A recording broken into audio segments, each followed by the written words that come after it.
Just imagine ಮಾಡಿ, ನಿನ್ನೆ ರಾತ್ರಿ ನೀವು ನಿಮ್ಮ ಫ್ರೆಂಡ್ ಜೊತೆ ಕೂತು ಸುಮ್ಮನೆ ಯಾವುದೋ ಒಂದು ಹೊಸ ಶೂ ಬಗ್ಗೆ ಮಾತಾಡ್ತಿದ್ದೀರಾ, ಅಥವಾ ಒಂದು ಗೋವಾ ಟ್ರಿಪ್ ಬಗ್ಗೆ ಪ್ಲಾನ್ ಮಾಡ್ತಿದ್ದೀರಾ ಕ್ಯಾಶುವಲ್ ಆಗಿ. ಒಂದೇ ಗಂಟೆ, ಕೇವಲ 1 ಗಂಟೆಯ ನಂತರ ನೀವು ನಿಮ್ಮ ಫೋನ್ ತೆಗೆದು ಇನ್ಸ್ಟಾಗ್ರಾಮ್ ಓಪನ್ ಮಾಡ್ತೀರಾ ಮತ್ತು ಅಲ್ಲಿ ಅದೇ ಶೂ, ಅದೇ ಟ್ರಿಪ್ನ ಆ್ಯಡ್ ನಿಮ್ಮ ಸ್ಕ್ರೀನ್ ಮೇಲೆ ಇರುತ್ತೆ. ಇದನ್ನು ನೋಡಿ ಯಾವತ್ತಾದರೂ ಒಮ್ಮೆ ಆದರೂ ನಿಮಗೆ ಇದು ಹೇಗೆ ಅಂತ ಅನಿಸಿಲ್ವಾ? ವಿಯರ್ಡ್ ಅಲ್ವಾ? ನಮ್ಮ ಫೋನ್ ನಮ್ಮ ಮಾತು ಕದ್ದು ಕೇಳ್ತಿದ್ಯಾ ಅಂತ ಡೌಟ್ ಬರುತ್ತೆ. ಇವತ್ತು ಜಗತ್ತಿನ 60% ಹೆಚ್ಚು ಜನ ಇದನ್ನೇ ನಂಬಿದ್ದಾರೆ. ಆದರೆ $1 ಬಿಲಿಯನ್ ಟೆಕ್ ಕಂಪನಿಗಳು ಮಾತ್ರ ಇಲ್ಲ ಬಾಸ್, ನಾವು ನಿಮ್ಮ ಮಾತು ಕೇಳ್ತಿಲ್ಲ ಅಂತಾನೆ ಹೇಳ್ತಿವೆ. ಇಲ್ಲಿ ಯಾರು ಸುಳ್ಳು ಹೇಳ್ತಿದ್ದಾರೆ?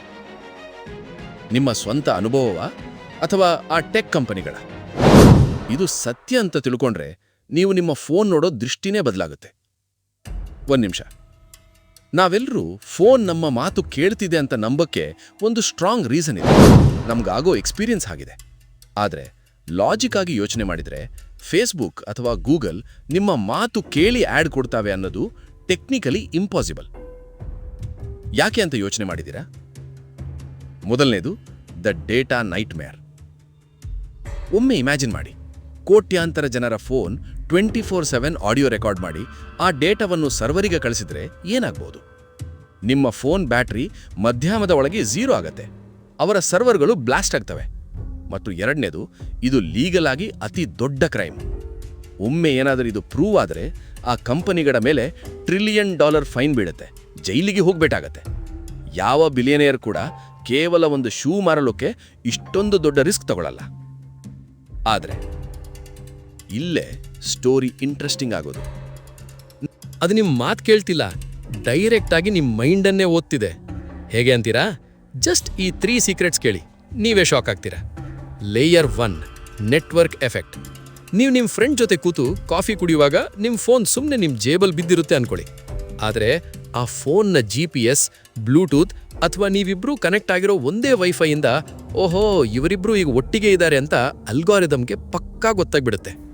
ಅಸಲಿ ಆಟ ಶುರುವಾಗೋದೇ ಇಲ್ಲಿ.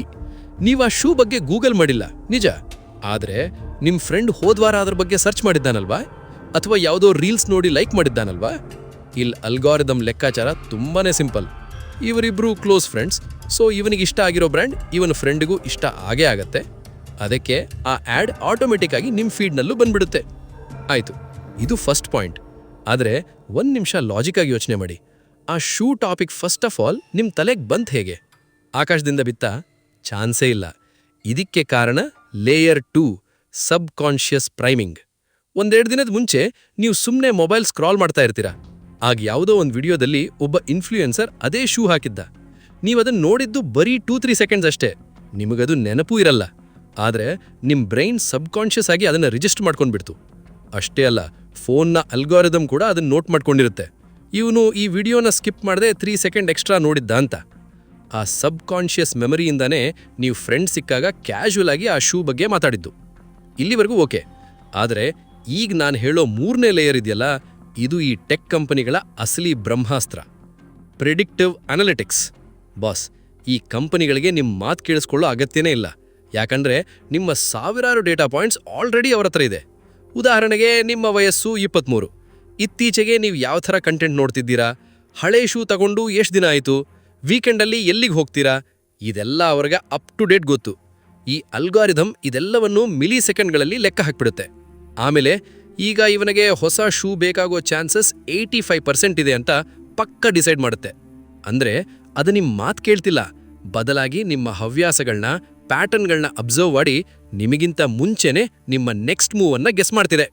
ಸೊ ನೆಕ್ಸ್ಟ್ ಟೈಮ್ ಮಾತಾಡಿದ ತಕ್ಷಣ ಯಾವುದಾದ್ರೂ ಆ್ಯಡ್ ಬಂದರೆ ಫೋನ್ ನಮ್ಮ ಮಾತು ಕೇಳ್ತಿದೆ ಅಂತ ಡೌಟ್ ಪಡಬೇಡಿ. ಬದಲಾಗಿ ನಮ್ಮ ಬಿಹೇವಿಯರ್ನ ಈ ಅಲ್ಗಾರಿದಮ್ ಎಷ್ಟು ಪರ್ಫೆಕ್ಟ್ ಆಗಿ ಅರ್ಥ ಮಾಡ್ಕೊಂಡಿದೆ ಅಂತ ಶಾಕ್ ಆಗಿ. ನಿಜ ಹೇಳಬೇಕಂದ್ರೆ, ನಮಗೆ ನಮ್ಮ ಬಗ್ಗೆ ಎಷ್ಟು ಗೊತ್ತಿರುತ್ತೋ ಅದಕ್ಕಿಂತ 100 ಪಟ್ಟು ನಿಖರವಾಗಿ ಈ ಡೇಟಾಗೆ ನಮ್ಮ ಬಗ್ಗೆ ಗೊತ್ತಿದೆ. ಮಗ, ನನ್ನ ಫೋನ್ ನನ್ನ ಮಾತು ಕೇಳ್ತಿದೆ ಕಣೋ ಅಂತ ಯಾವಾಗಲೂ ಭಯಪಡ್ತಿರ್ತಾನಲ್ಲ ನಿಮ್ಮ ಫ್ರೆಂಡು, ಆ ಪುಣ್ಯಾತ್ಮನಿಗೆ ಈ ವಿಡಿಯೋ ಶೇರ್ ಮಾಡಿ. ನಿಮ್ಮ ಅನಿಸಿಕೆಗಳನ್ನ ಕಮೆಂಟ್ಸಲ್ಲಿ ಹೇಳಿ. ಸಿಗೋಣ ಮುಂದಿನ ವಿಡಿಯೋದಲ್ಲಿ.